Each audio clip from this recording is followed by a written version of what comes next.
Hare Krishna Krishna Krishna Hare Hare Hare Rama Rama Rama Hare Hare Hare Krishna Krishna Krishna Hare Hare Hare Rama Hare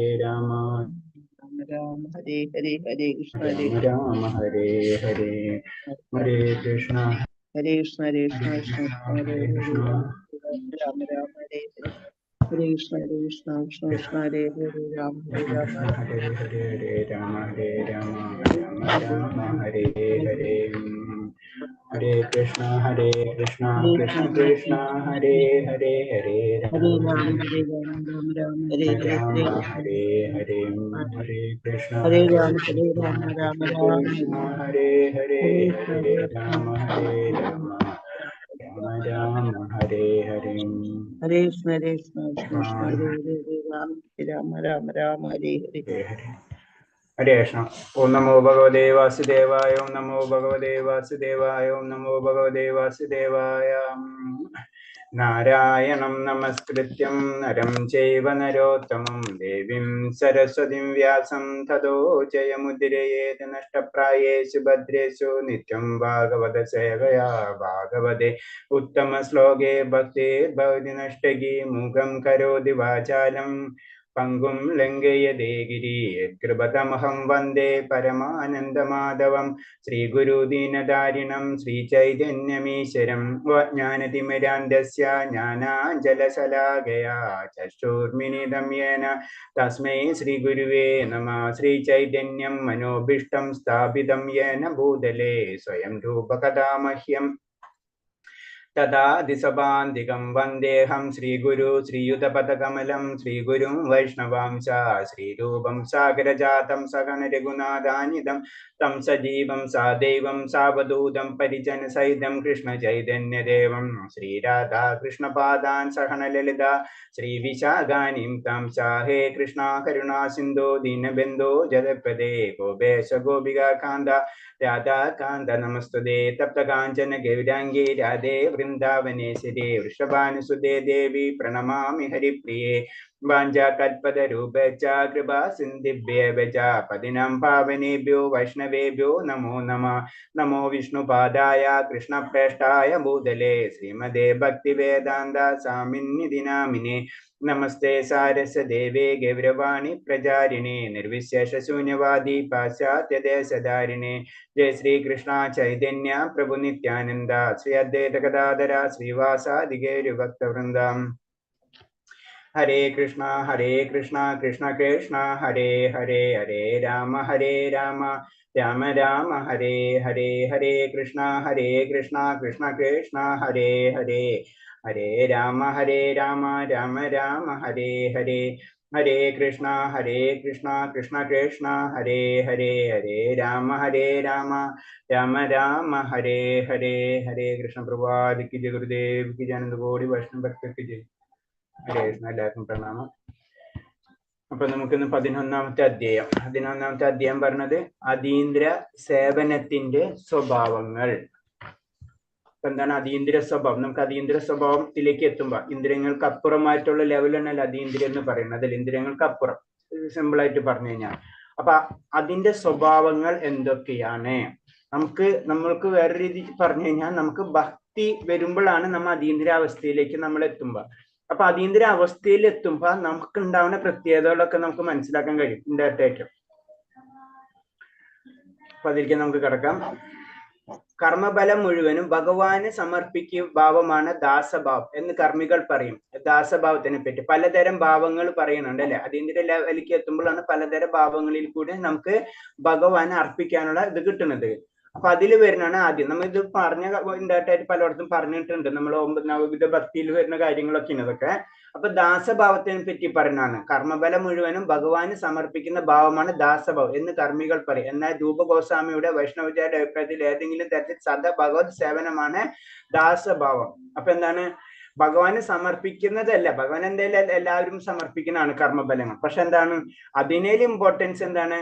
ഭഗവാന് സദാ ഭഗവത് സേവനമാണ് എന്താണ് ദാസഭാവം എന്ന് പറയുന്നത്. നമ്മൾ വേറൊന്നും ചിന്തിക്കാത്ത ഹനുമാൻ സ്വാമിയുടെ അത് നോക്കിയാൽ മതി അല്ലെ, ഭഗവാന്റെ ആജ്ഞയ്ക്ക് വേണ്ടി കാത്തിരിക്കുകയാണ്, അതിൽ ആനന്ദം കൊള്ളുന്ന ഒരു അവസ്ഥ, വേറൊന്നുമല്ല. ഇപ്പൊ ഹനുമാൻ സ്വാമിനെ അർജുനനെ പോലെ ഹനുമാൻ സ്വാമി ആഗ്രഹിക്കുന്നില്ല എന്ന് പറഞ്ഞ, അതേപോലെ തന്നെ സുഹൃത്തായിട്ട് ആ ലെവലിൽ ഒരിക്കലും കാണാൻ ആഗ്രഹിക്കുന്നില്ല ഹനുമാൻ സ്വാമി. അപ്പൊ ദാസഭാവം ഭഗവാന് വേണ്ടി ചെയ്യുക, അത് മാത്രം ചിന്തിക്കുന്ന ഒരു ഭാവം.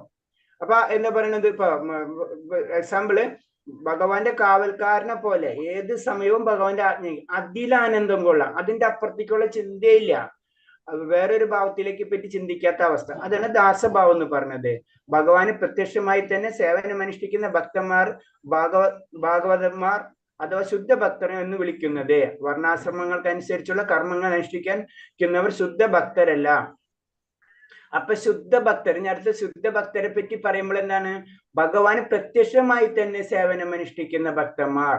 പ്രത്യക്ഷമായി എന്ന് പറഞ്ഞു കഴിഞ്ഞാൽ എന്താണ്, വേറൊന്നും ഇല്ല. പിന്നെ പ്രത്യക്ഷമായിട്ട് അവർക്ക് ഭക്തിയിലേക്ക് ഉയർന്നു കഴിഞ്ഞാൽ എന്റെ സേവനം മുഴുവനും നേരിട്ടായി, പിന്നെ ഇൻഡയറക്റ്റ് ആയിട്ടുള്ള സേവനങ്ങൾ ഒന്നുമില്ല. അതാണ് അങ്ങനത്തെ ഭക്തന്മാരെയാണ് ഭാഗവതന്മാർ അല്ലെങ്കിൽ ശുദ്ധ ഭക്തന്മാർ എന്ന് വിളിക്കുന്നത്. വർണ്ണാശ്രമ ധർമ്മം അനുസരിച്ചുള്ള കർമ്മങ്ങൾ അനുഷ്ഠിക്കുന്നവർ ശുദ്ധ ഭക്തരല്ല. കാരണം വർണ്ണാശ്രമ ധർമ്മങ്ങൾ എന്ന് പറയുമ്പോഴാണ് അതതിന്റെ ഒരു സ്റ്റെപ്പ് മാത്രമാണ്, സ്റ്റെപ്പ് കയറിക്കൊണ്ടിരിക്കുകയാണ് വർണ്ണാശ്രമങ്ങൾ. അതാണ് പറഞ്ഞത് ശുദ്ധ ഭക്തിയിൽ എത്തിയിട്ടില്ല. വർണ്ണാശ്രമങ്ങൾ അനുസരിച്ചുള്ള കർമ്മങ്ങൾ അനുഷ്ഠിക്കുന്നവരും ശുദ്ധ ഭക്തിയിൽ എത്തിയിട്ടില്ല.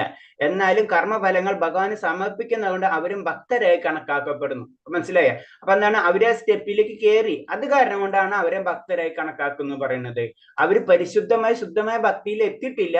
പക്ഷെ എന്നാലും എന്താണ്, അവര് കർമ്മഫലങ്ങൾ ഭഗവാൻ അർപ്പിക്കുന്നത് കൊണ്ട് അവര് ശുദ്ധ ഭക്തരായിട്ട് നമുക്ക് ഭക്തരായിട്ട് നമുക്ക് കണക്കാക്കാൻ പറ്റും.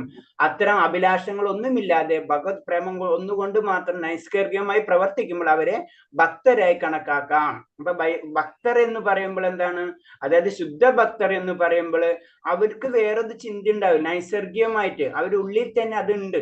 അപ്പൊ അങ്ങനെ വേറൊന്നും ചിന്തയില്ലാത്ത ഒരവസ്ഥ, അങ്ങനെ വേറെ അഭിലാഷങ്ങളും ഒന്നുമില്ലാതെ ഭഗവത് പ്രേമം മാത്രം കൊണ്ട് അങ്ങനെ പ്രവർത്തിക്കുന്നവരെയാണ് ഭക്തർ എന്ന് വിളിക്കുന്നത്. ബാക്കി എല്ലാവരും എന്താണ്, അതാണ് നമ്മൾ എല്ലായ്പ്പോഴും പറയാ, നമ്മൾ എന്താണ് ഭക്തി പ്രാക്ടീസ് ചെയ്യണം അല്ലെ, നമ്മൾ ഭക്തി പ്രാക്ടീസ് ചെയ്തുകൊണ്ടിരിക്കുന്നതാണ്.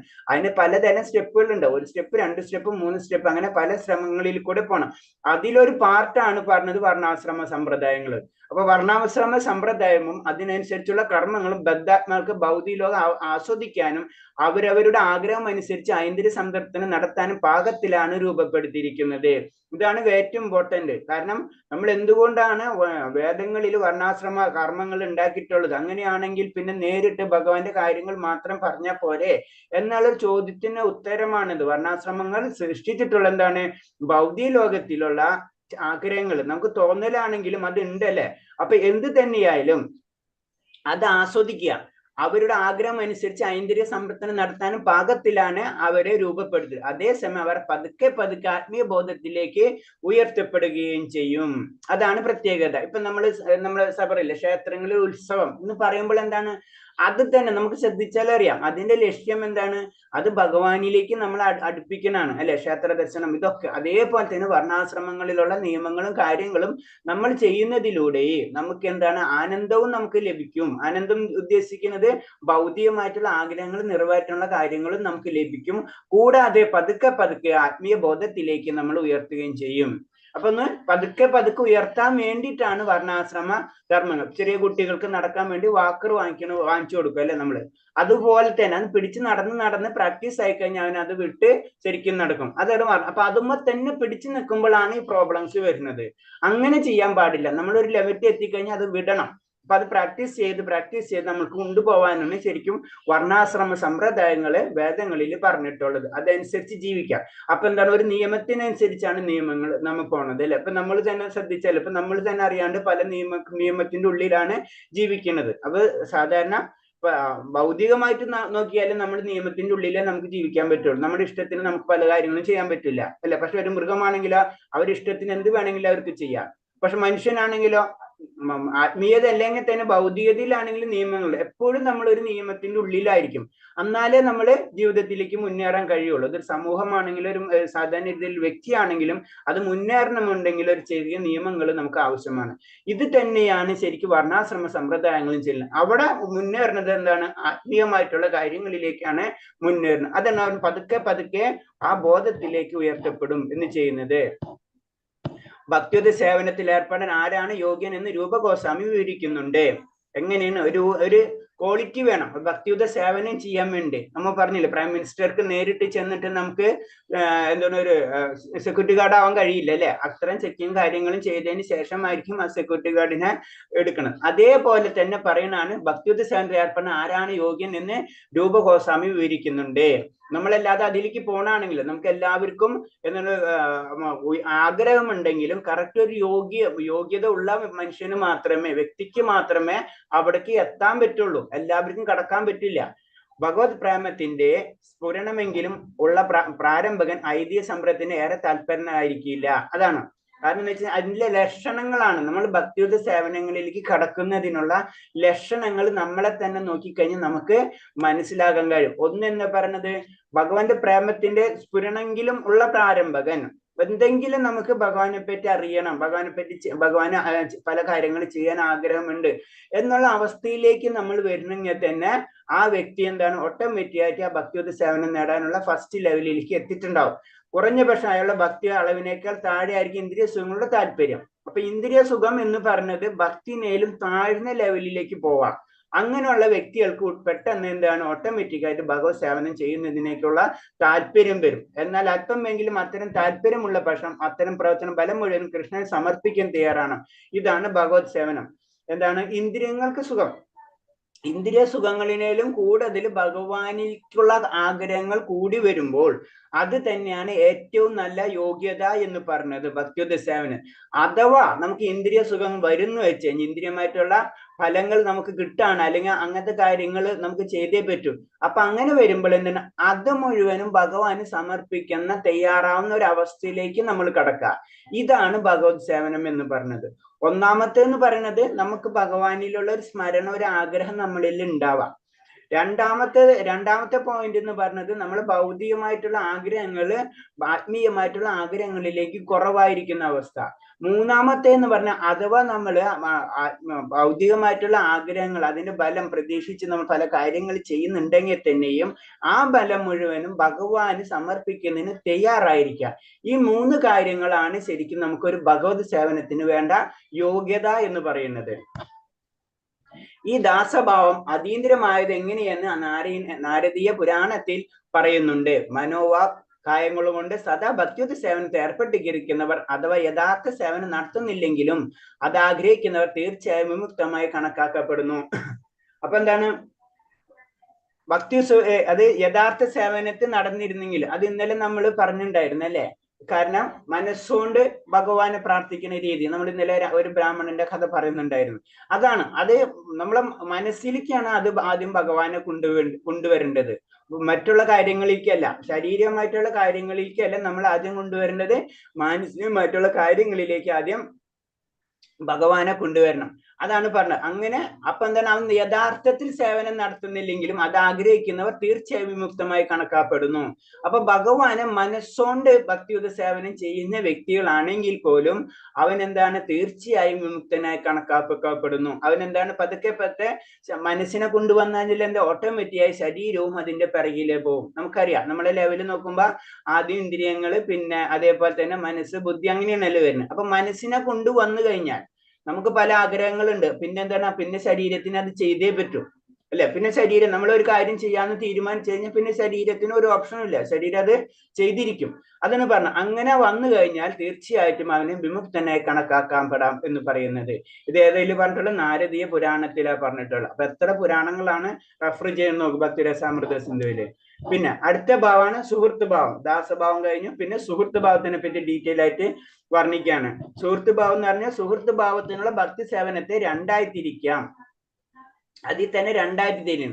ഭഗവാന്റെ ശുഭകാംക്ഷിയായി പ്രവർത്തിക്കുന്നവരാണ് ഒന്നാമത്തേത്. ഭഗവാന്റെ അന്തരംഗ ദാസനെ പ്രവർത്തിക്കുകയാണ് രണ്ടാമത്തേത്. രണ്ടായിട്ട് സുഹൃത്ത് ഭാവത്തിനെ രണ്ടായിട്ട് വീണ്ടും തിരിച്ചിരിക്കുകയാണ്. ഒന്നെന്ന് പറഞ്ഞത് ഭഗവാന്റെ ശുഭകാംക്ഷ, ഭഗവാന് വേണ്ടി മാത്രം പ്രവർത്തിക്കുന്ന ഒരവസ്ഥ. രണ്ടാമത്തെന്ന് പറഞ്ഞു കഴിഞ്ഞാൽ അന്തരംഗദാസനായി പ്രവർത്തിക്കുക, ഭഗവാന്റെ ഉള്ളറിഞ്ഞ് അതിനനുസരിച്ച് പ്രവർത്തിക്കുന്നവനാണ് രണ്ടാമത്തേത്. അങ്ങനെ രണ്ട് ലെവലില് സുഹൃത്ത് ഭാവത്തെ പറഞ്ഞിരിക്കുന്നു. തന്റെ ഭക്തിയുത സേവനത്തിന്റെ വിശ്വാസമുള്ള ഭക്തൻ താൻ അതീന്ദ്ര വിധാനത്തിലെത്തും എന്നുള്ള ദൃഢബോധത്തോടെ അതിന്റെ എല്ലാ ചട്ടവട്ടങ്ങളും ക്രമമായി പാലിക്കും. അപ്പൊ എന്താണ്? ഭക്തിയിൽ വിശ്വാസമുള്ള വ്യക്തി എന്താണ്? അവന് ഉറപ്പുണ്ട്, അവന് എല്ലാ ചിട്ടവട്ടങ്ങളും ക്രമമായി പാലിക്കുന്നുണ്ടെന്നും അവൻ തീർച്ചയായിട്ടും എവിടെ അതീന്ദ്ര വിധാനത്തിൽ എത്തുമെന്ന് അവനറിയാം. അപ്പൊ അതാണ് പറയുന്നത്. രണ്ടാമത്തെ രീതിയിലുള്ള ഭക്തി സൗഹൃദം ഭഗവാന്റെ സുഖാംശയായി തീരലാണ്. അവനൊരു പിന്നെ രണ്ടാമത്തെ എന്ന് പറയുമ്പോഴാണ് ഭഗവാന് വേണ്ടി നമ്മൾ ജീവിതം സമർപ്പിക്കുക. അതാണ് സുഖകാംക്ഷി എന്ന് പറയുന്നത്, ശുഭകാംക്ഷി എന്ന് പറയുന്നത്. ഒരു ധർമ്മ ഉപദേശകനെ ഏറ്റവും പ്രിയപ്പെട്ട ദാസനായി ഭഗവാൻ സ്വീകരിക്കുമെന്ന് ഭഗവത്ഗീതയിൽ പറയുന്നു. ഇപ്പൊ എന്താണ്? അതേപോലെ തന്നെ ഒരു ധർമ്മ ഉപദേശകനെ അത് നമ്മൾ പറയുന്നുണ്ട് അല്ലെ, ഭഗവാന്റെ നാമം പ്രചരിപ്പിക്കുന്ന വ്യക്തിനെ നമ്മൾ പറയുന്നുണ്ട്. ആ ഭഗവത്ഗീതയിൽ പറയുന്ന ശ്ലോകങ്ങളിൽ വരുന്നതാണ് അത്. ആ വ്യക്തിയാണ് എനിക്ക് ഏറ്റവും പ്രിയപ്പെട്ടെന്ന് ഭഗവത്ഗീതയിൽ ഭഗവാൻ പറഞ്ഞു തരുന്നുണ്ട്. അതിന് നമ്മളെ കൊണ്ട് എല്ലാ ആചാര്യന്മാരും ചെയ്യുന്നതും അത് തന്നെയാണ്. കാരണം എന്താണ്? അവര് മറ്റുള്ളവരെയും കൂടി മുന്നിലേക്ക് കൊണ്ടുവരാം. അതാണ് നമ്മുടെ ലക്ഷ്യം. കാരണം എന്ന് വെച്ച് കഴിഞ്ഞാല് അതിന് ഒരു ഭക്തനെ സംബന്ധിച്ച് ഞാൻ രക്ഷപ്പെട്ടാൽ മാത്രം പോരാ, മറ്റുള്ളവരും രക്ഷപ്പെടണം അല്ലെ. നല്ലൊരു സുഹൃത്താകുമ്പോൾ അങ്ങനെ തന്നെ നമുക്ക് കാണാം അല്ലെ. കാരണം എന്ന് വെച്ച് കഴിഞ്ഞാൽ നമുക്കറിയാം, എന്തെങ്കിലും ഒരു കാര്യം നടക്കുന്നുണ്ട് ഏതൊരു സ്ഥലത്ത്, നമ്മൾ പറയും ഒന്നിനും നല്ല കാര്യം നീ അവിടെ പോയി അത് നല്ല കാര്യം കിട്ടും, അല്ലെങ്കിൽ മോശമായിട്ടുള്ള കാര്യം നമ്മൾ പറയും അവിടെ പോകരുത്, അവിടെ മോശമാവും എന്ന് നമ്മൾ പറഞ്ഞു കൊടുക്കും അല്ലെ. നമ്മളൊരു സുഹൃത്തിനോട് പറയും അല്ലെ. അതേപോലെ തന്നെ ആയിരിക്കണം നമ്മൾ ചെയ്യേണ്ടതെന്ന് പറയുന്നത്. അതിന് ആചാര്യന്മാര് എല്ലാവരും എന്താ ചെയ്യുന്നത്? നമുക്ക് അറിവുണ്ട് എന്ന് വെച്ച് കഴിഞ്ഞാൽ ആ അറിവ് മറ്റുള്ളവരിലേക്കും പറഞ്ഞു കൊടുക്കുകയാണ് ചെയ്യുന്നത്. ആ വ്യക്തിനെ ഭഗവാന് ഏറ്റവും ഇഷ്ടപ്പെട്ടതാണെന്ന് ഭഗവത്ഗീതയിൽ പറയുന്നുണ്ട്.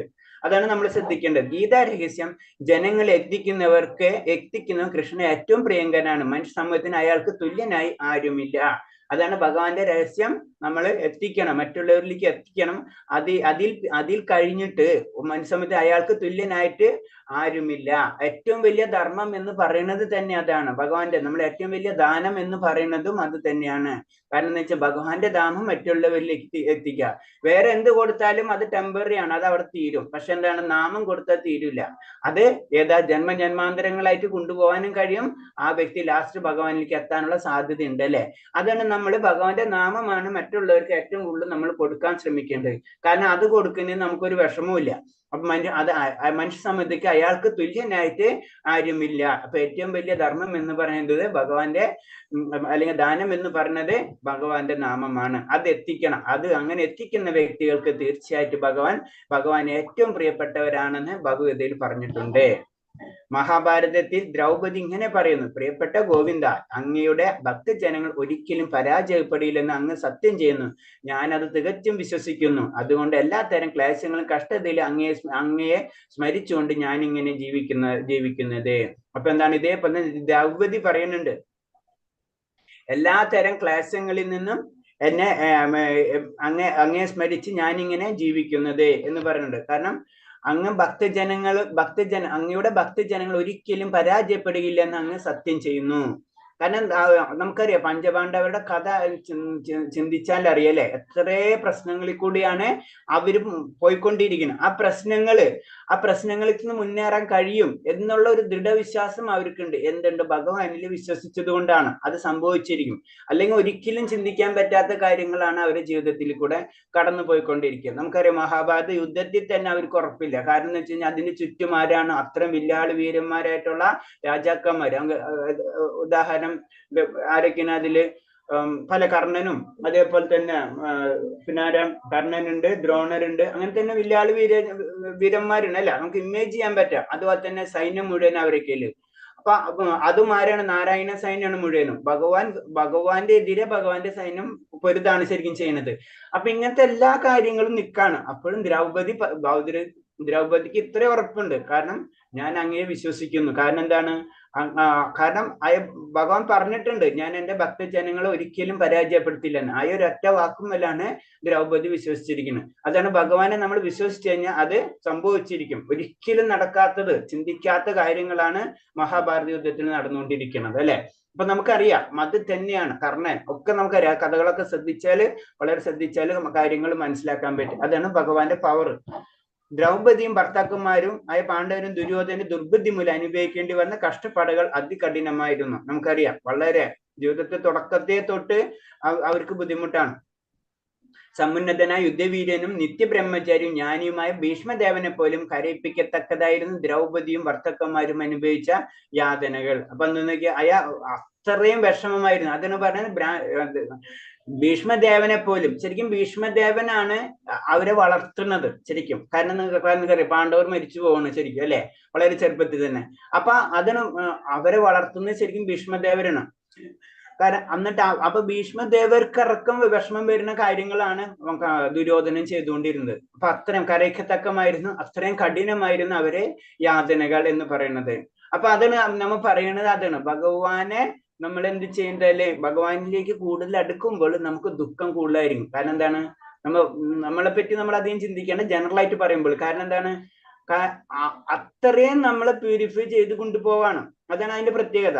ലാസ്റ്റ് ആത്മീയ ജ്ഞാനം തേടേണ്ട ലെവലിലേക്ക് ഭഗവാനെ കിട്ടണം എന്ന് പറഞ്ഞു കഴിഞ്ഞാല് അത്ര എളുപ്പമല്ല. ഇതിൽ തന്നെ നമ്മൾ എല്ലാ കഥകളിലും ശ്രദ്ധിച്ചാലും, നമുക്ക് പൂജാരിന്റെ കഥയായാലും അതേപോലെ തന്നെ പഞ്ചപാണ്ഡവരുടെ കഥയായാലും ഏത് പുരാണങ്ങളിൽ ഏത് കഥകളും ശ്രദ്ധിച്ചു കഴിഞ്ഞാൽ നമ്മൾ വളരെയധികം മൈന്യൂട്ടായിട്ട് നോക്കിക്കഴിഞ്ഞാൽ ഭഗവാന്റെ അടുത്തേക്ക് എത്തുക എന്ന് പറഞ്ഞത് ഒരു ഭക്തനെ സംബന്ധിച്ചും അത്ര ഈസി അല്ല. ഒരു ഭക്തനായി മാറണം അൾട്ടിമേറ്റ്.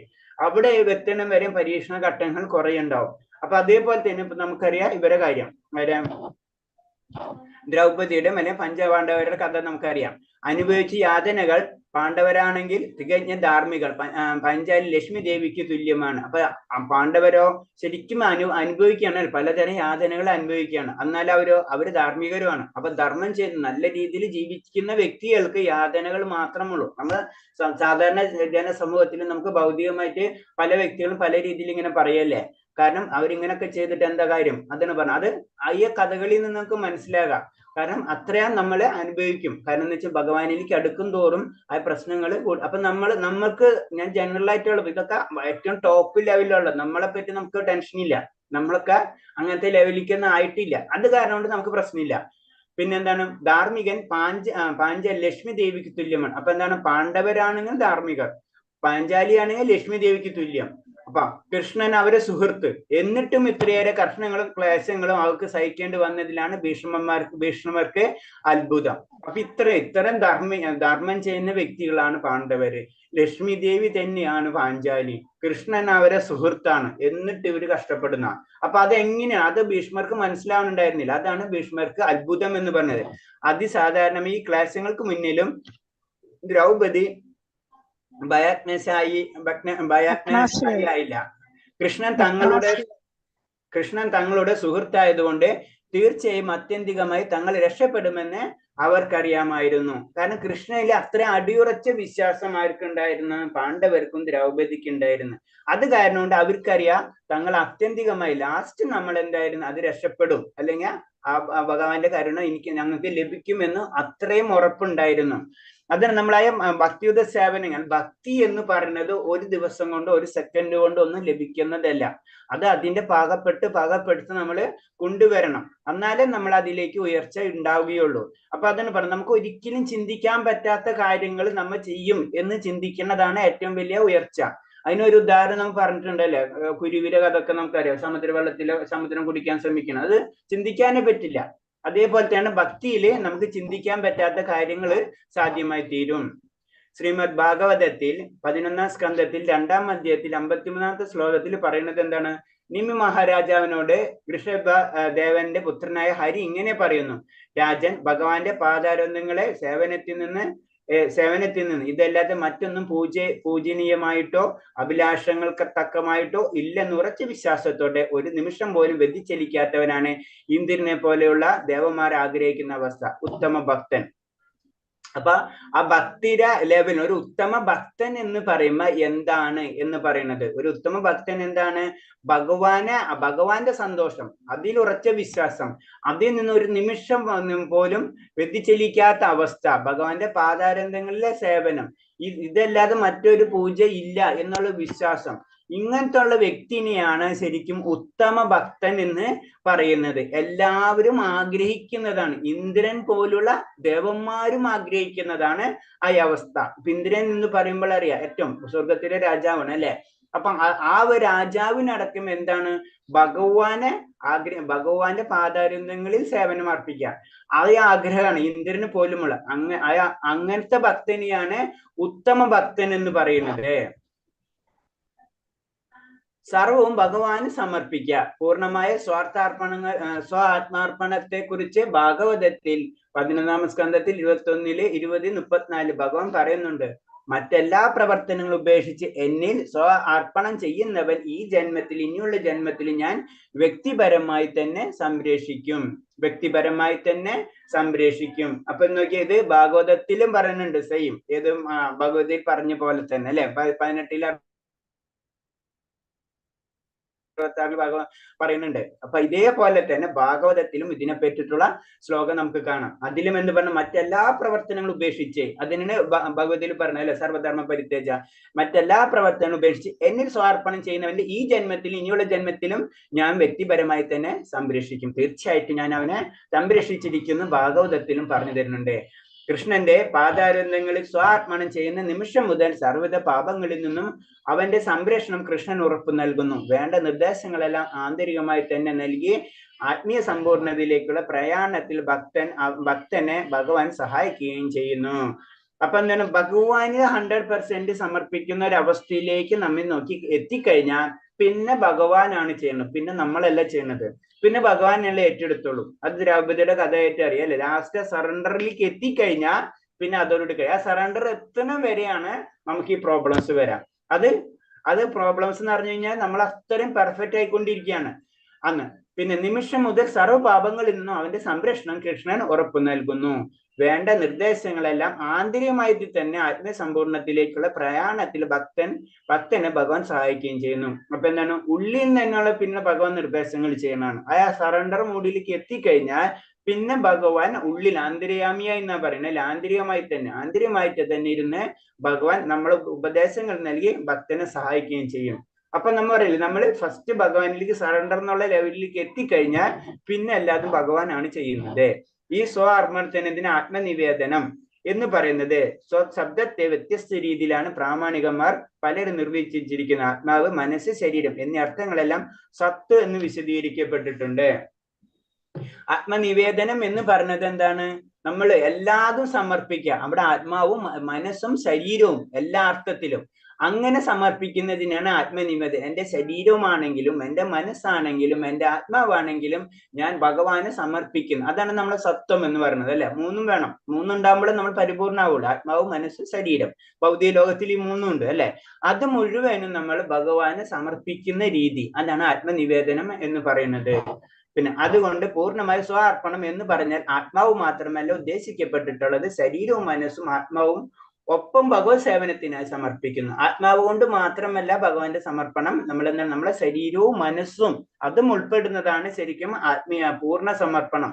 പൂർണ്ണമായ സ്വാർപ്പണം എന്ന് പറയുമ്പോൾ എന്താണ്, അതിൽ ശരീരവും മനസ്സും ആത്മാവും, നമ്മൾ എന്ത് ചെയ്യുന്ന കാര്യവും എന്ത് ചിന്തിക്കുന്ന കാര്യവും പിന്നെ നമ്മുടെ ഭഗവാന്റെ തന്നെ ശക്തിയായ ആത്മാവിനെയും നമ്മൾ ഭഗവാന് സമർപ്പിക്കുന്ന രീതിയാണ് ശരിക്കും പൂർണ്ണമായ അർപ്പണം എന്ന് പറയുന്നത്. ഇത് സംബന്ധിച്ച് ശ്രീല ഭക്തി വിനോദ ഠാക്കൂർ 1-ാം തരം ഒരു ഗീതമുണ്ട്. അതിനെപ്പറ്റി പറയുന്നത്, ഭക്തി വിനോദ ഠാക്കൂർ പറയുന്നത്, പൂർണ്ണമായി ആത്മനിവേദനം നടത്തിക്കൊണ്ട് അദ്ദേഹം പറഞ്ഞു, എൻ്റെ മനസ്സ്, എൻ്റെ വീട്ടുകാര്യങ്ങൾ, എൻ്റെ ശരീരം എന്തെല്ലാം എൻ്റെ അധീനതയിലുണ്ടോ അവയെല്ലാം ഭഗവാനെ അങ്ങേ സേവിക്കാൻ ഞാൻ സമർപ്പിക്കുന്നു. എൻ്റെ കയ്യിലുള്ളത് എന്തൊക്കെയുണ്ടോ, എൻ്റെ ശരീരമായാലും എൻ്റെ അധീനത്തുള്ള എന്ത് കാര്യമാണെങ്കിലും എൻ്റെ വീട്ടുകാര്യങ്ങളാണെങ്കിലും എൻ്റെ മനസ്സാണെങ്കിലും അവയെല്ലാം ഞാൻ അങ്ങയുടെ സേവനത്തിനായി സമർപ്പിക്കുന്നു. കാരണം എനിക്ക് എൻ്റെ കയ്യിൽ ഉണ്ടെന്ന് തോന്നുന്ന എന്തെല്ലാ കാര്യങ്ങളും, നമുക്കൊരു തോന്നൽ മാത്രമേ ഉള്ളൂ ശരിക്കും. അതെല്ലാതും ഞാൻ അങ്ങയ്ക്ക് വേണ്ടി സമർപ്പിക്കുന്നു. എന്റേതിന്റെയും പരമാധികാരിയും ഉടമയും അവിടെ നിന്നതാണ്. കാരണം ഞാൻ എന്ന് പറയുന്നതും അപ്പൊ എന്റേതിന്റെയും പരമാധികാരിയും ഉടമ അവിടെ നിന്ന് തന്നെ. അപ്പൊ ഞാൻ എന്ന് പരമാധികാരി എന്ന് ഞാൻ ഉദ്ദേശിക്കുന്നത് എന്ത് തന്നെയാണെങ്കിലും എല്ലാത്തിന്റെയും ഉടമ ഭഗവാൻ തന്നെയാണ്. അങ്ങക്ക് വേണമെങ്കിൽ എന്നെ കൊല്ലാം, അതല്ല രക്ഷിക്കാൻ ഇഷ്ടമെങ്കിൽ രക്ഷിക്കാം. എല്ലാ അധികാരവും അങ്ങേക്കാണ്. എന്റേതായ അവകാശപ്പെടാൻ എനിക്ക് ഒന്നുമില്ല. ആ ഒരു അവസ്ഥ, ആ ഒരു ചിന്താഗതിയാണ് ഒരു ഭക്തന്റെ ചിന്താഗതി. എന്റേതായ അവകാശപ്പെടാൻ എനിക്ക് ഒന്നുമില്ല. ഞാൻ എന്ന് പറയുന്നത് എന്താണ്? ഞാൻ എന്ന് പറയാൻ തന്നെ എനിക്ക് കഴിവില്ല. കാരണം നമുക്കറിയാം, സിമ്പിൾ ആയിട്ട് ചിന്തിച്ചാൽ അറിയാവുന്ന കാര്യമാണ് അല്ലെ. ആത്മാവ് എന്ന് പറഞ്ഞത് എന്താണ്? ഭഗവാനാണ്, ഭഗവാന്റെ അംശമാണ്. അപ്പൊ അവിടെ കഴിഞ്ഞതോടുകൂടി. പിന്നെ രണ്ടാമത്തെ ശരീരം എന്ന് പറയുന്നത് എന്താണ്? പഞ്ചഭൂത നിർമ്മിതമാണ് അല്ലെ. അതെന്താണ്? നമ്മള് ഭൗതിക ലോകത്തിലേക്ക് വരുമ്പോൾ ആ പഞ്ചഭൂതം നമ്മള് ശരീരത്തിലേക്ക് വേണ്ടിയിട്ടുള്ള വസ്തുക്കൾ നമ്മൾ കടമെടുക്കുകയാണ് ചെയ്യുന്നത് അല്ലെ. കാര്യം ശരീരം ഉപേക്ഷിക്കുമ്പോൾ എന്താണ്? അത് മുഴുവനും നമ്മൾ തിരിച്ചു കൊടുക്കുകയാണ് ചെയ്യുന്നത് അല്ലെ. അപ്പൊ നമ്മളെ കയ്യിൽ ശരിക്കും പറഞ്ഞ എന്താണുള്ളത്? നമ്മൾ പറയും പരിത്യാഗം ചെയ്യണം, ഇതൊക്കെ ചെയ്യണം. സത്യം പറഞ്ഞാൽ നമ്മളേക്കിൽ ഒന്നുമില്ല. നമ്മൾ ഒന്നുമില്ലാണ്ട് വന്ന് ഒന്നുമില്ലാണ്ട് തന്നെ പോണം. ശരിക്കും പറഞ്ഞു കഴിഞ്ഞാൽ അതാണ് ശരിക്കും ഭഗവത് സേവനം എന്ന് പറഞ്ഞത്. ആ പൊസിഷനിലേക്കാണ് പറയുന്നത്. അതാണ് ഈ ഭക്തൻ പറയുന്നത്, എല്ലാ അധികാരവും അങ്ങേക്കാണ്, എന്റേതാണെന്ന് അവകാശപ്പെടാൻ എനിക്കിവിടെ ഒന്നുമില്ല. എനിക്ക് ഒന്നുമില്ലാത്ത ഒരവസ്ഥയാണ്. എനിക്ക് ഉള്ളത് ആകപ്പാടെ ഉള്ളത് എന്നുള്ള ഭഗവാൻ മാത്രമേ ഉള്ളൂ. ആ ഭഗവാനിൽ ചെന്ന് ചേരാം, ഭഗവാന്റെ കാര്യങ്ങൾ ആ സേവന കർമ്മങ്ങളിൽ നിർവഹിക്കാം. അത് മാത്രമേ എനിക്ക് ചെയ്യാൻ പറ്റൂ. കാരണം ഭഗവാന്റെ നിത്യദാസനാണെന്ന് പറയുന്നതിന്റെ കാരണം. യമുനാചാര്യന്റെ പ്രാർത്ഥന. പല ആചാര്യന്മാരിൽ ഒരു പ്രസിദ്ധനായ ആചാര്യനാണ് വൈഷ്ണവതില് സംഘടനയില് അല്ലെങ്കിൽ വൈഷ്ണവ ആചാര്യത്തില് യമുനാചാര്യന്റെ പ്രാർത്ഥന. സമാനമായ ആശയം യമുനാചാര്യന്റെ പ്രാർത്ഥനയിലും കാണാം. ഭഗവാനെ, ഞാൻ ചിലപ്പോൾ മനുഷ്യ ശരീരത്തിൽ അല്ലെങ്കിൽ ദേവന്മാരുടെ ശരീരത്തിലായിരിക്കും ജീവിക്കുന്നത്. ഏതു തരം ജീവിതമായാലും എനിക്ക് വിരോധമില്ല. കാരണം ഈ ശരീരങ്ങളെല്ലാം ഭൗതിക പ്രകൃതി ത്രിഗുണങ്ങളുടെ ഉപോൽപ്പന്നങ്ങളാണ്. ഈ ശരീരങ്ങളുടെ ഉടമയായി ഞാൻ എന്നും പൂർണ്ണമായി അങ്ങേക്ക്, ഈ ശരീര ഉടമയായി ഞാൻ എന്നെ പൂർണ്ണമായി അങ്ങേക്ക് സമർപ്പിക്കുന്നു. എന്റെ ശരീരമായിട്ട് എനിക്ക് യാതൊരു ബന്ധമില്ല. ഏത് ശരീരമാണെങ്കിലും ഞാൻ ആ ശരീരം ഭഗവാന് സമർപ്പിക്കുന്നു. കാരണം എനിക്കറിയാം ഈ ശരീരം എന്ന് പറഞ്ഞത് ത്രിഗുണങ്ങളുടെ ഉപോൽപ്പന്നങ്ങളാണെന്ന് എനിക്കറിയാം അല്ലെ. ത്രിഗുണങ്ങളിൽ നിന്ന് കിട്ടിയിട്ടാണ്, അല്ലെങ്കിൽ ഭൗതിക പ്രകൃതിയിൽ നിന്നാണ് ഈ ശരീരം ലഭിച്ചിട്ടുള്ളത്. അത് ഏത് ശരീരം, ദേവന്മാരുടെ ശരീരമോ അതുപോലെ തന്നെ മനുഷ്യന്റെ ശരീരമോ അല്ലെങ്കിൽ മൃഗത്തിന്റെ ശരീരം, ആ ശരീരത്തിന് അവിടെ ഒരു നിലനിൽപ്പില്ല എന്നറിയാം. അപ്പൊ ഈ ശരീരം അടക്കം ഞാൻ എന്താണ്? ഞാൻ ഭഗവാനെ അർപ്പിക്കുന്നു എന്നാ പറയുന്നത്. അപ്പൊ എങ്ങനെയായാലും അതുകൊണ്ട് ഈ ശരീര ഉടമയായി ഞാൻ പൂർണ്ണമായി അങ്ങേക്ക് സമർപ്പിക്കുന്നു. എന്റെ ശരീരവും മനസ്സും അതേപോലെ ആത്മാവും ഭഗവാനെ ഞാൻ സമർപ്പിക്കുന്നു എന്ന് പറയുന്നത്. പിന്നെ സ്വാർപ്പണത്തിൽ ശരീരം എങ്ങനെ അർപ്പിക്കാം? എങ്ങനെയാണ് നമ്മള് സ്വാർപ്പണത്തിൽ ഭഗവാനെ ശരീരം എങ്ങനെ അർപ്പിക്കാം എന്ന് പറയുന്നത്. സ്വാർപ്പണത്തിന്റെ ശരീരം എങ്ങനെ അർപ്പിക്കാമെന്ന് ഹരിഭക്തി വിവേകത്തിൽ പറയുന്നുണ്ട്. അതിൽ ഭക്തൻ ഇങ്ങനെ പറയുന്നു. പല ആചാര്യന്മാര് രചിച്ച ഗ്രന്ഥങ്ങളാണ്, പല ഗ്രന്ഥങ്ങളുണ്ട്. അപ്പൊ ആ ഗ്രന്ഥത്തിൽ ഒരു ഗ്രന്ഥമാണ് ഭക്തി വിവേകം എന്ന് പറഞ്ഞിട്ടുള്ളത്. അതും നമുക്കറിയാം, ഏതൊരു ഗ്രന്ഥം രചിക്കുമ്പോൾ നമ്മളെ തോന്നുന്ന പോലെ, നമുക്ക് ഓർമ്മ വരുന്ന പോലെ എഴുതി വെക്കുകയല്ല അവർ ചെയ്യുന്നത്. എല്ലാവരും എന്താണ്, എല്ലാ ആചാര്യന്മാരും എവിടെ കറക്റ്റ് അതിന്റെ റെഫറൻസുകൾ എടുക്കും. വേദങ്ങളിലോ അല്ലെങ്കിൽ ഉപനിഷത്തുകളോ അല്ലെങ്കിൽ പുരാണങ്ങളിൽ നിന്നോ ഒക്കെ റെഫറൻസ് എടുത്തിട്ട് കറക്റ്റ് അങ്ങനെയാണ് അവര് ബുക്കുകൾ ഡെവലപ്പ് ചെയ്തെടുക്കുന്നത് അല്ലെ. അപ്പൊ ഭക്തി വിഭാഗത്തിൽ പറയുന്നത്, അതിൽ ഭക്തൻ ഇങ്ങനെ പറയുന്നു. ഭഗവാനെ, വിലക്കപ്പെട്ട മൃഗത്തിന് അതിന്റെ പാലനത്തെയോ ജീവിതത്തെ കുറിച്ച് ചിന്തിക്കേണ്ട ആവശ്യമില്ലല്ലോ. അതേപോലെ തന്നെ വിലക്കപ്പെട്ടെന്ന് അത് പറയുന്നത്, ഇപ്പൊ നമ്മള് ഒരു മൃഗം, കാരണം വെച്ച് കഴിഞ്ഞാൽ നമ്മൾ വീട്ടിൽ വളർത്തുന്ന ഒരു മൃഗം ഉണ്ടെങ്കിൽ എന്താ ചെയ്യാ? അതിനെപ്പറ്റി ചിന്തിക്കേണ്ട ആവശ്യമില്ല. അത് യജമാനാണ് എല്ലാം ചിന്തിക്കുന്നത് അല്ലെ എന്ന് പറഞ്ഞ പോലെയാണ്. കാരണം എല്ലാതും കൺട്രോൾ ചെയ്യുന്നത് ഭഗവാനാണ്. അപ്പൊ ഞാൻ എന്ന് പറഞ്ഞ ഭഗവാന്റെ കൺട്രോളിലാണ്. പിന്നെ എനിക്ക് എന്നെ പറ്റിയോ എന്റെ ജീവിതത്തെ പറ്റി എനിക്ക് ചിന്തിക്കേണ്ട ആവശ്യമില്ല.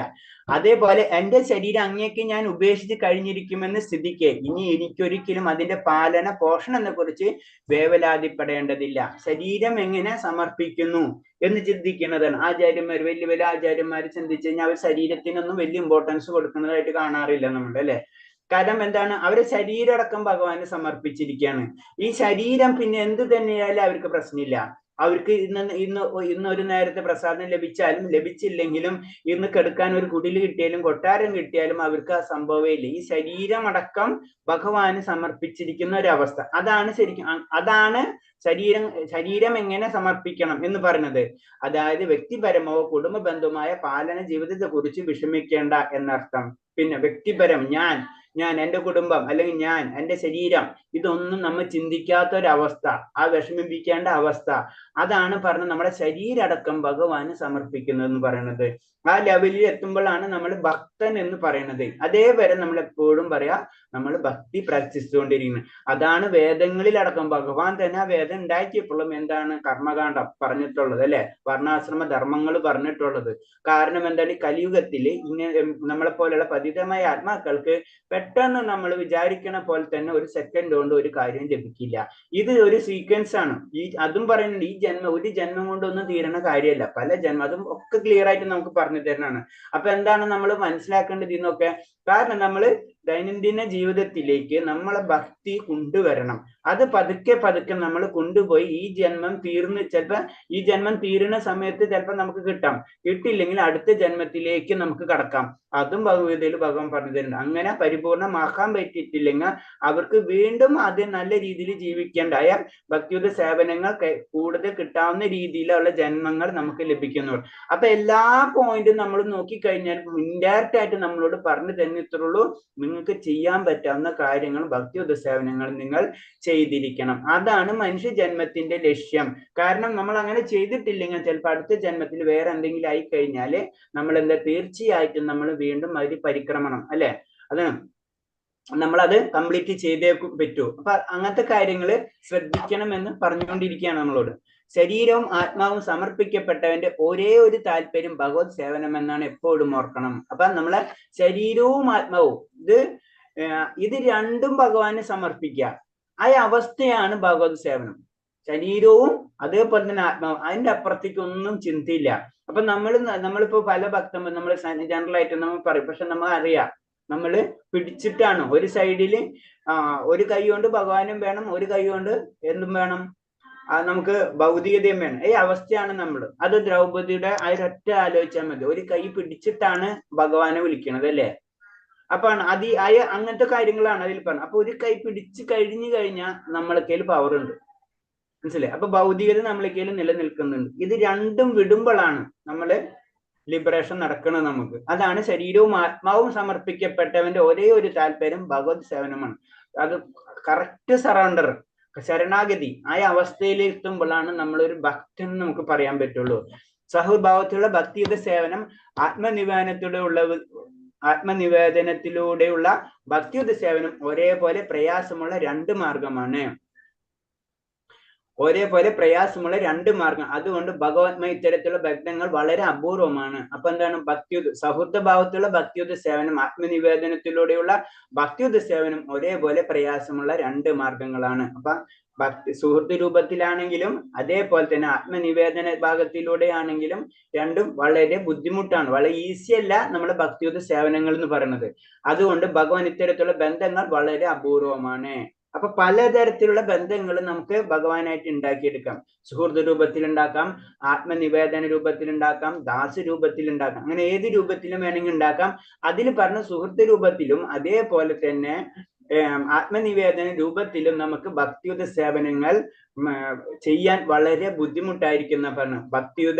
ഭക്തിയുടെ ഉന്നത ശ്രേണി നിൽക്കുന്നവർക്ക് മാത്രം ഇത് പ്രാവർത്തികമാക്കാനാവൂ. ഹർഷോത്മതമായ ഭക്തിയിലും ആത്മനിവേദനത്തിലും കൂടി കലർന്നത് അത്യപൂർവമാണെന്ന് സാരം.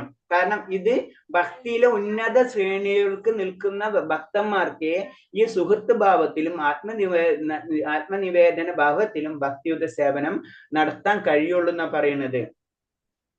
അപ്പൊ അത് ബുദ്ധിമുട്ടാണ്. ഹർഷോത്മതമായ ഭക്തിയും ആത്മനിവേദനവും കൂടിക്കലർന്നുകൊണ്ട് അത്യപൂർവമാണെന്ന് സാരം. അപ്പൊ ഇത് രണ്ടും കൂടി ഉള്ളത് നമുക്ക് വളരെ അപൂർവം മാത്രമാണ് ഇങ്ങനത്തെ കാര്യങ്ങൾ നമുക്ക് സംഭവിക്കുക. എല്ലാതും ഭഗവാന് സമർപ്പിച്ച് ഭഗവാൻ ഒരു സുഹൃത്തിനെ പോലെ കാണുക, ഇതൊക്കെ വളരെ കുറവാണ്. അതൊക്കെ ഉന്നതമായ ഭക്തന്മാർക്ക് മാത്രം നേടിയെടുക്കാൻ പറ്റുള്ളൂ. നമ്മൾ ചൈതന്യ മഹാപ്രഭുവിന്റെ കാര്യം നമുക്ക് പല രീതിയിൽ ചിന്തിച്ചാൽ അറിയാതൊക്കെ. ഭഗവാന്റെ ഇച്ഛയെ പൂർണ്ണമായും സ്വയം സമർപ്പിക്കുകയാണ് വേണ്ടത്. അപ്പൊ ഭഗവാന്റെ ആഗ്രഹം എന്താണ്? അതിനു വേണ്ടി സ്വയം സമർപ്പിക്കുകയാണ് വേണ്ടത്. പിന്നെ അടുത്തത് പ്രിയപ്പെട്ട വസ്തു സമർപ്പിക്കുക. നമ്മൾ ഭക്തിയിലേക്ക് വരുമ്പോൾ നമ്മൾ ചെയ്യേണ്ടത്, നമ്മൾ അതീന്ദ്ര അവസ്ഥ എന്നൊക്കെ പറയുമ്പോൾ ഇങ്ങനത്തെ സ്വഭാവ ഗുണങ്ങൾ നമ്മളിലേക്ക് വന്നിരിക്കും. നമ്മൾ അതേപോലെ ഭഗവാൻ മാത്രമാണ് അൾട്ടിമേറ്റ് എന്നുള്ള ചിന്ത നമ്മളിലേക്ക് ഡെവലപ്പ് ആവുന്ന ഒരു സമയമാണ് അതെന്ന് പറയുന്നത്. അവിടെ എത്തുമ്പോഴാണ് നമ്മൾ ഇതൊക്കെ ചെയ്യുക. പ്രിയപ്പെട്ട വസ്തുക്കൾ നമ്മൾ സമർപ്പിക്കും ഭഗവാന്. അപ്പൊ എന്താണ് ശ്രീ ഭാഗവതത്തിൽ 11:11-41 പറയുന്നത്, ഭഗവാൻ ഉദ്ധവരോട് പറയുന്നു, പ്രിയപ്പെട്ട ചങ്ങാതി, ഒരാൾ എന്റെ കൈവശമുള്ളത് ഏറ്റവും നല്ല വസ്തു, അതല്ലെങ്കിൽ അയാൾക്ക് ഏറ്റവും പ്രിയപ്പെട്ട വസ്തു എനിക്ക് തരുന്ന അനശ്വരമായ നേട്ടങ്ങൾ ഉണ്ടാക്കാം. അപ്പൊ എന്താണ് നമ്മളിലുള്ളതിൽ ഏറ്റവും നല്ലതാണ് ഭഗവാന് കൊടുക്കേണ്ടത്, അല്ലെങ്കിൽ ഏറ്റവും പ്രിയപ്പെട്ട വസ്തുവാണ് ഭഗവാന് കൊടുക്കുന്നത്. തരുന്നവനാണ് അനശ്വരമായ നേട്ടങ്ങൾ ഉണ്ടാക്കാം. നമ്മൾ എന്താ ചെയ്യാ? ഒരു ക്ഷേത്രത്തിൽ പോയി കഴിഞ്ഞാൽ പേഴ്സ് എടുക്കും, അതില് ഏറ്റവും ചെറിയ പൈസ 1 രൂപ ഇടും, അത് ഭഗവാൻ ഇട്ടു. ഞാൻ ജനറൽ ആയിട്ട് ഒരു കാര്യം പറഞ്ഞാണ്. പക്ഷെ ചെയ്യേണ്ടത് എന്താണ്? ഏറ്റവും നല്ല വസ്തു, അയാൾക്ക് ഏറ്റവും പ്രിയപ്പെട്ട വസ്തു എനിക്ക് തരാം. കാരണം വേറെ രീതിയിൽ ചിന്തിച്ചു കഴിഞ്ഞാൽ വേറെ രീതിയിലും ചെയ്യുന്നുണ്ട് അല്ലെ? നമ്മുടെ വീട്ടിലൊക്കെ അങ്ങനത്തെ രീതിയിൽ എന്തെങ്കിലും സ്പെഷ്യൽ ആയിട്ട് കാര്യങ്ങൾ ഉണ്ടാവുക, പണ്ടുള്ള ചക്ക മാങ്ങ അങ്ങനത്തെ കാര്യങ്ങളൊക്കെ നമ്മൾ ആദ്യമായിട്ട് ഉണ്ടാവുന്ന കാര്യങ്ങളൊക്കെ അത് ഭഗവാന് കൊണ്ട് കൊടുക്കും അല്ലെ? അതും കാണാം നമുക്ക്. നമ്മൾ 2 പോയിന്റ്സുകളും കാണാം. പക്ഷെ പറയുന്നത് ഇത്രേ ഉള്ളൂ, കാരണം ഭഗവതിൽ ക്ലിയർ ആയിട്ട് പറഞ്ഞു തരുന്നുണ്ട്, നമുക്ക് ഏറ്റവും നല്ല വസ്തു അല്ലെങ്കിൽ അയാൾക്ക് ഏറ്റവും പ്രിയപ്പെട്ട വസ്തു എനിക്ക് തരുന്നതാണ് അനശ്വരമായ നേട്ടങ്ങൾ ഉണ്ടാക്കും. ചിന്തിക്കാത്ത നേട്ടങ്ങളായിരിക്കും ആ വ്യക്തിക്ക് ലഭിക്കുക. അതാണ് പറയുന്നത്. കൃഷ്ണന് വേണ്ടി എല്ലാ പ്രയത്നവും ചെയ്യാൻ, നമ്മുടെ എല്ലാ പ്രവർത്തനങ്ങളും കൃഷ്ണന് വേണ്ടി ചെയ്യാം. ജീവിതത്തിന്റെ എല്ലാ മേഖലകളിലും ഭഗവാന്റെ സംതൃപ്തിക്ക് വേണ്ടി എങ്ങനെ പ്രവർത്തിക്കാമെന്ന് നാരദ പഞ്ചരാത്രത്തിൽ പറയുന്നുണ്ട്. അപ്പൊ നമ്മളിപ്പോ നാരദ പുരാണം പറഞ്ഞ്, നാരദ പഞ്ചരാത്രം പറഞ്ഞ്, യഥാർത്ഥ ഭക്തിയുത സേവനത്തിൽ ഏർപ്പെട്ടിരിക്കുന്നവർ മതഗ്രന്ഥങ്ങളിൽ നിർദ്ദേശിച്ചുള്ളവയും നിത്യജീവിതത്തിന് വേണ്ടിയുള്ള എല്ലാ പ്രവർത്തികളും ചെയ്യണമെന്ന് അതിൽ വ്യക്തമാക്കിയിരിക്കുന്നു. അപ്പൊ എന്താ പറയണത് എന്ന് വെച്ച് കഴിഞ്ഞാൽ, എല്ലാതും കൃഷ്ണന് വേണ്ടി ചെയ്യേണ്ട രീതിയിലുള്ള പ്രയത്നങ്ങൾ മാറ്റാം. ജീവിതത്തിന്റെ എല്ലാ മേഖലകളിലും ഭഗവാന്റെ സംതൃപ്തിക്ക് വേണ്ടി എങ്ങനെ പ്രവർത്തിക്കാമെന്ന് നാരദൻ. അപ്പൊ എന്താണ്? ഭഗവാന്റെ സംതൃപ്തിക്കാണ് പ്രവർത്തിക്കുന്നത്. അതാണ് നമ്മൾ പറയുന്നത്. പലതരം സേവനങ്ങൾ ഡയറക്റ്റ് അല്ല ചെയ്യുന്നത്, പക്ഷെ എന്താണ് അൾട്ടിമേറ്റ് ഭഗവാനെ മുൻനിർത്തിയിട്ടാണ് നമ്മൾ എല്ലാതും ചെയ്യുന്നത്. അതാണ് നമ്മുടെ രീതിയിലുള്ള ക്ഷേത്രങ്ങളിലുള്ള സേവനങ്ങളും നമ്മളിപ്പോ എല്ലാ കാര്യങ്ങളും നമ്മൾ ചെയ്യുന്ന എല്ലാ കാര്യങ്ങളും എന്താണ്? ഭഗവാന് വേണ്ടിയാണ് ചെയ്യുന്നത്, ഭഗവാന് വേണ്ടിയാണ് നമ്മൾ സമർപ്പിക്കുന്നത് അല്ലെ? അപ്പൊ അങ്ങനെ ആയിരിക്കണം നമ്മുടെ ചിന്താഗതി എന്ന് പറയുന്നത്. അത് നാരദ പഞ്ചരാത്രത്തിലും അത് ക്ലിയർ ആയിട്ട് നമുക്ക് പറഞ്ഞു തരുന്നുണ്ട്. അപ്പൊ യഥാർത്ഥ ഭക്തിയുദ്ധനത്തിൽ ഏർപ്പെട്ടിരിക്കുന്നവർ, ശരിക്കും ഭക്തിയുദ്ധ സേവനം എന്ന് പറയുന്നത് മതഗ്രന്ഥങ്ങളിൽ നിർദ്ദേശിച്ചുള്ള കാര്യങ്ങള്, പിന്നെ അത് മതഗ്രന്ഥങ്ങൾ നമ്മൾ ഗ്രന്ഥങ്ങളിൽ പറഞ്ഞിട്ടുണ്ട് അല്ലെ, ഇന്നത് ചെയ്യണം അത് നിർദ്ദേശിച്ചിട്ടുള്ളതും അതേപോലെ ജീവിക്കുക. നിത്യജീവിതത്തിന് വേണ്ടവയുമായ എല്ലാത്തരം പ്രവർത്തികളും നിത്യജീവിതത്തിന്. അപ്പൊ എന്താണ് അത്? നമുക്ക് നിലനിൽക്കണം അല്ലെ? നമുക്ക് ശരീരവും മനസ്സൊക്കെ വേണം, അതിനെ നിലനിർത്തണം. അതിന് ആദ്യത്തെ ലെവൽ എന്ന് പറയുന്നത്. അതിന്റെ ആ ലെവൽ എന്തിലേക്കാണ് കൊണ്ടുപോകുന്നത്? നമ്മളെ കൃഷ്ണന് വേണ്ടി ചെയ്യിക്കുന്ന വേണ്ടിയിലേക്ക് ആയിരിക്കണം. അങ്ങനെ നമ്മൾ കൊണ്ടുപോകണം. അതാണ് ഇതിൽ പറയുന്നത്. മതഗ്രന്ഥങ്ങൾ പറഞ്ഞിരിക്കുന്ന കാര്യങ്ങൾ മാത്രം ചെയ്താൽ പോരാ, മറിച്ച് പ്രായോഗികമായ ജീവിതം ബന്ധപ്പെട്ട മുഴുവൻ കാര്യങ്ങൾ കൂടി കൃഷ്ണബോധത്തിൽ ചെയ്തിരിക്കണം എന്നർത്ഥം. അപ്പൊ മതഗ്രന്ഥത്തിലുള്ള കാര്യങ്ങൾ നമ്മൾ ക്ലിയർ ആയിട്ട് ചെയ്തിരിക്കണം, അതിനൊരു സംശയമില്ല. പക്ഷെ എന്താണ്? അത് നമ്മൾ പ്രായോഗികമായിട്ട് നമ്മളെ ജീവിതത്തിലേക്ക് കൊണ്ടുവരണം. അപ്പൊ അതിന് നമ്മൾ ആചാരത്തിനല്ല ഇമ്പോർട്ടൻസ്. ആചാരങ്ങൾ വേണം, ആചാരങ്ങൾ അതിൽ പല കാര്യങ്ങൾ. നമ്മുടെ നാട്ടിൽ പലതരം ആചാരങ്ങൾ ഉണ്ടല്ലേ, ആചാരപ്രിയരുണ്ടാവും ചിലർ. അത് അങ്ങനെ ചെയ്യാൻ പാടില്ല, ഇങ്ങനെ ചെയ്യാൻ പാടില്ല.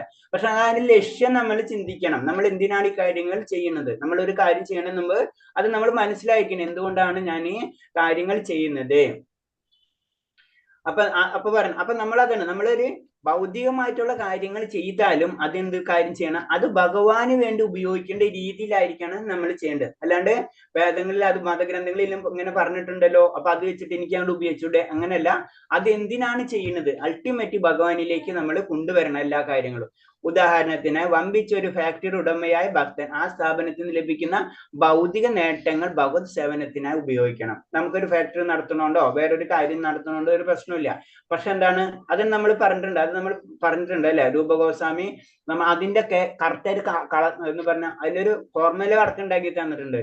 50% കൃഷ്ണബോധത്തിന്, 25%, നമുക്ക് 25% നമ്മൾ ബന്ധുമിത്രാദികൾ അല്ലെങ്കിൽ സമൂഹത്തിന് നമ്മൾ കൊടുത്തിരിക്കണം. അങ്ങനെ ആയിരിക്കണം നമ്മൾ ജീവിതം ചിട്ടപ്പെടുത്തേണ്ടത്. ഭൗതികമായിട്ട് ഡയറക്റ്റ് പറഞ്ഞു തന്നിരിക്കണം, നമുക്ക് സംശയമില്ലാത്ത രീതിയിലടക്കം. അപ്പൊ അത് നമ്മൾ പ്രായോഗികമായിട്ട്, അപ്പൊ നമ്മൾ ചെയ്യുന്ന എല്ലാ കാര്യങ്ങളും എന്താണ് ഭഗവാന്റെ കാര്യങ്ങളിലേക്ക് വേണ്ടി ഉപയോഗിക്കുക. നമ്മൾ ലാപ്ടോപ്പ് ഉപയോഗിക്കുക, കമ്പ്യൂട്ടർ ഉപയോഗിക്കുക, അല്ലെങ്കിൽ വേറെ വണ്ടികൾ ഉപയോഗിക്കുക, എന്ത് വേണമെങ്കിലും ഉപയോഗിക്കുക. പക്ഷെ അതിന് ലക്ഷ്യം ഭഗവാനായിരിക്കണം. അതാണ് പ്രഭുപാദസ്വാമി പറഞ്ഞിട്ടുണ്ട്. പ്രഭുസ്വാമിയോട് ചോദിക്കുമ്പോ പറയുന്നത് പോലെ തന്നെ, കാരണം വണ്ടിയിലെ കാറിൽ ഇരിക്കുന്നത് ഒരു കണക്ഷനും ഇല്ല, അത് ഭഗവാന് വേണ്ടിയായിരിക്കും നമ്മൾ ഉപയോഗിക്കുന്നത്. പിന്നെ സമർപ്പിത ആത്മാവാകാൻ, എങ്ങനെയാണ് നമ്മൾ സമർപ്പിതാത്മാക്കളാകുന്നത്?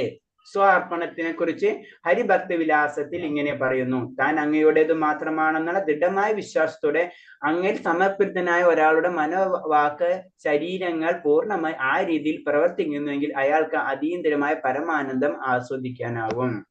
അപ്പൊ ഹരിഭക്തി വിലാസത്തിൽ പറയുന്നേ കാരണം എന്ന് വെച്ച് കഴിഞ്ഞാൽ ഭഗവാനുള്ള അത്രയും അടിയുറച്ച വിശ്വാസം ഉണ്ടാകും. ദൃഢമായ വിശ്വാസം ഉണ്ടായിക്കഴിഞ്ഞാൽ എന്താണ്, ആളുടെ ശരീരമായാലും മനസ്സായാലും അതേ രീതിയിൽ പ്രവർത്തിക്കാൻ തുടങ്ങും.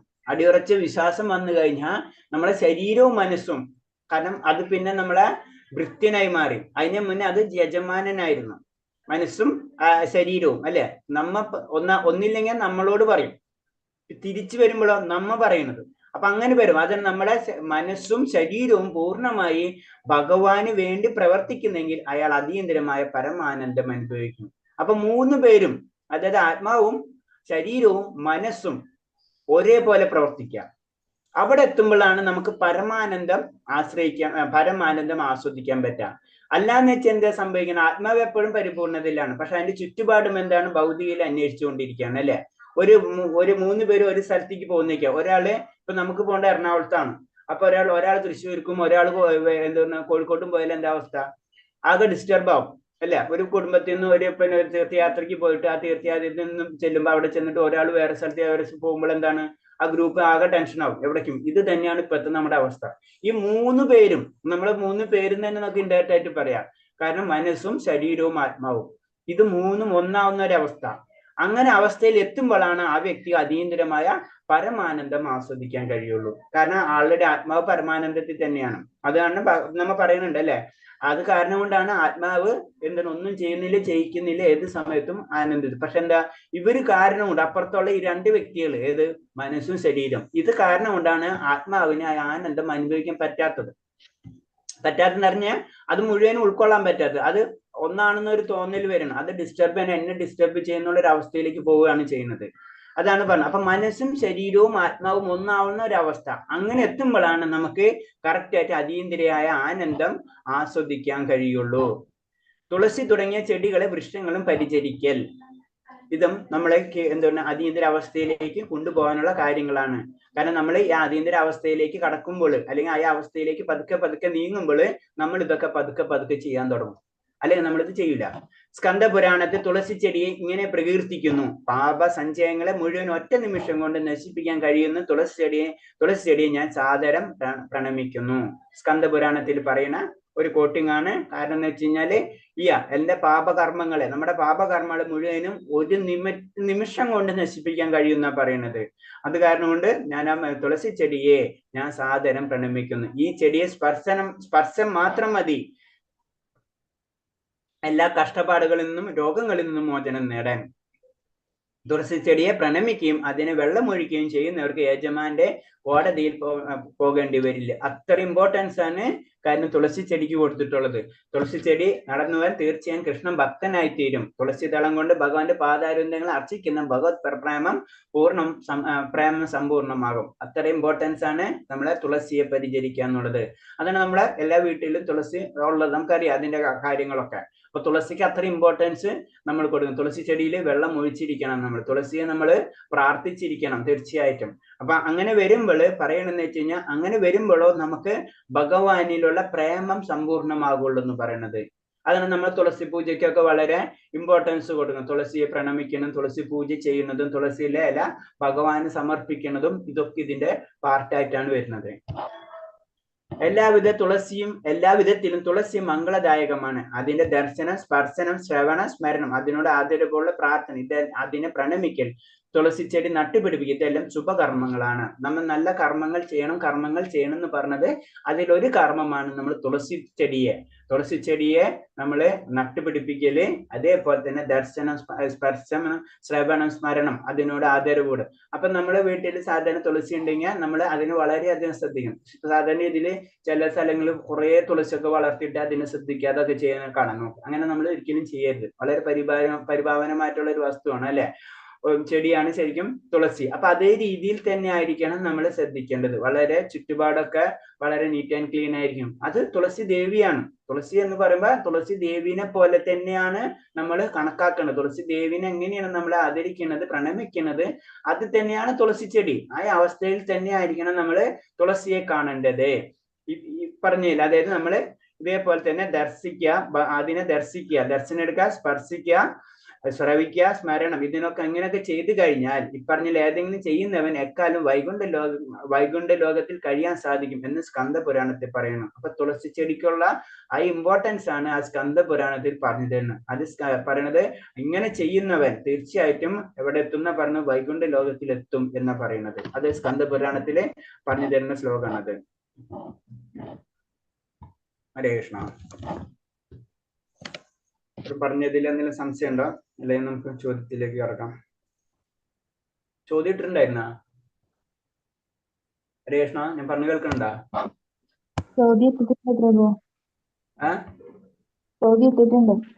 ഇട്ടിട്ടുണ്ടോ? Okay okay. നമ്മള് ഇന്നലത്തെ ചോദ്യം കഴിഞ്ഞ 10ത്തെ ക്വസ്റ്റ്യൻ ആൻസർ കഴിഞ്ഞ?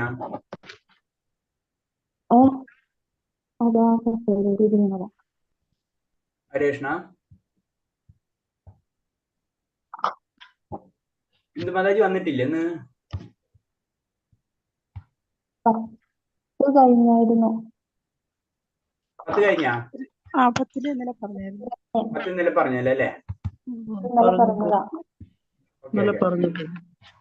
ഇനി 11 അല്ലേ? അപ്പൊ അതിന്റെ ക്വസ്റ്റ്യൻസ് വായിച്ചോളൂ. ആരാ?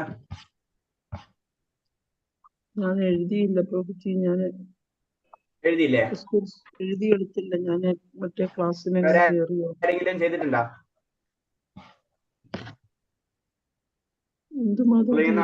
കുഴപ്പമില്ല, ഇന്ന് എഴുതിയെടുക്കാം പ്രഭുജി. ഇന്ന് എഴുതിയെടുത്തിട്ട് നാളെ നോക്കാം. കുഴപ്പമില്ല. 7:00 ശരി. അപ്പൊ നാളെ നോക്കാം. നമുക്ക് 11ാമത്തെ അധ്യായം. അപ്പൊ നമ്മൾ എക്സാമിന്റെ കാര്യം എന്താ പറഞ്ഞത്? നമ്മൾ എക്സാം ചെയ്യാന്നുള്ള പ്ലാൻ ഉണ്ടായിരുന്നില്ലേ? 2 ദിവസം റിവിഷൻ എടുക്കാമെന്ന് പറഞ്ഞു പ്രഭുജി. 2 ദിവസം റിവിഷൻ എടുത്തിട്ട് നമുക്ക് എക്സാം എടുക്കാന്ന് പറഞ്ഞു. അപ്പൊ എന്നൊക്കെയാണ് നമ്മൾ പ്ലാൻ ചെയ്യണം? ഓണം കഴിഞ്ഞിട്ടാ? 6ാം തീയതി. 6ാം തീയതി. അതെ. ഓക്കെ. 4, 5 ആണ് പ്രഭുജി റിവിഷൻ പറഞ്ഞു. അതിൽ ഏതോ ഒരു ദിവസം ഏകാദശിയാണെന്ന് തോന്നുന്നു. ഏതോ ദിവസമാണെന്ന് ഞാൻ ഓർക്കുന്നില്ല. അന്ന് പക്ഷേ 4ാം തീയതി ഏകാദശി. 4ാം തീയതി ഏകദേശം. അപ്പൊ 5ഉം 6ഉം നമുക്ക് റിവിഷൻ എടുക്കാം, അല്ലെങ്കിൽ 7ാം തീയതി എക്സാം നടത്താം. 2 ദിവസം ഏകദേശം കഴിഞ്ഞിട്ട് 5ഉം 6ഉം. ഓക്കെ. 6ാം തീയതി എക്സാം പറഞ്ഞത് പ്രഭുജി ഇന്നലെ. ഓക്കെ. 6ാം തീയതി എക്സാം എന്ന് പറഞ്ഞു. അല്ലെങ്കിൽ ഒരു ദിവസം മതി റിവിഷൻ? ഒരു ദിവസം പോരെ? ജസ്റ്റ് ഒന്ന് ടച്ച് ചെയ്ത് വല്ലാതെ നമുക്ക് കംപ്ലീറ്റ് റിവിഷൻ ചെയ്യാനും പറ്റിയില്ല. വലിയ സബ്ജക്റ്റ് ആണ്. അപ്പൊ നിങ്ങൾ ഒരു കാര്യം ചെയ്താൽ മതി. ഒരു ദിവസം പ്ലാൻ ചെയ്യാം. 5ാം തീയതി പ്ലാൻ ചെയ്യാം, 6ാം തീയതി എക്സാം എടുക്കാം. 5ാം തീയതി നിങ്ങളെല്ലാം നോക്കിയിട്ട് അതിൽ വല്ല സംശയങ്ങൾ ഉണ്ടെന്ന് വെച്ചാൽ അന്ന് ഡിസ്കസ് ചെയ്യാം. 5ാം തീയതി ഓണല്ലേ? 5ാം തീയതി ഓണോ പ്രഭുജി? 5ാം തീയതി ഓണാണല്ലോ. അപ്പൊ ഓണത്തിന് പറ്റില്ല. എന്തായാലും മക്കളും ഒക്കെ ഉണ്ട്. തീർച്ചയായിട്ടും ഓണത്തിന് പറ്റില്ല. പ്രാക്ടിക്കൽ അല്ല നമുക്ക്. അത് ശരിയാ. പഠിക്കാൻ വേണം, പിന്നെ ക്ലാസ്സിനും അറ്റൻഡ് ചെയ്യാൻ. ക്ലാസ് നഷ്ടപ്പെടുന്ന വിഷമോ. അപ്പൊ പിന്നെ അടുക്കളയിൽ കയറണം. മനസ്സിലായി. അത് പറ്റില്ല, പ്രാക്ടിക്കൽ അല്ല. അപ്പൊ നമുക്ക് ഇന്ന് 30ാം തീയതി. അപ്പൊ 6ാം തീയതി കഴിഞ്ഞിട്ട് എടുക്കാം. 7ാം തീയതി റിവിഷൻ എടുക്കാം. 7ാം തീയതി എക്സാം. അങ്ങനെ ആക്കിയാലോ?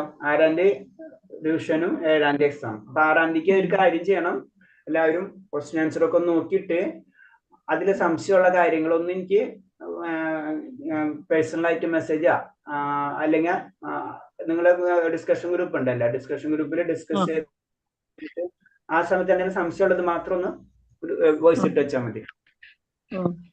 ഇന്ദുമാതാജി കൊടുക്കേ, അപ്പൊ ഇന്ദുമാതാജി എനിക്ക് അയച്ചേരേ, അല്ലെങ്കിൽ ആരെങ്കിലും ആരെന്ന് വെച്ച് കഴിഞ്ഞാൽ അയച്ചു തന്നാൽ മതി. എല്ലാവരും കൂടെ ഒന്നിച്ചുള്ള ക്വസ്റ്റ്യൻ. അപ്പൊ നമുക്ക് ആ സമയത്ത് ഡിസ്കസ് ചെയ്യുന്ന സമയത്ത് കുറച്ച് ഈസി ആയിരിക്കും.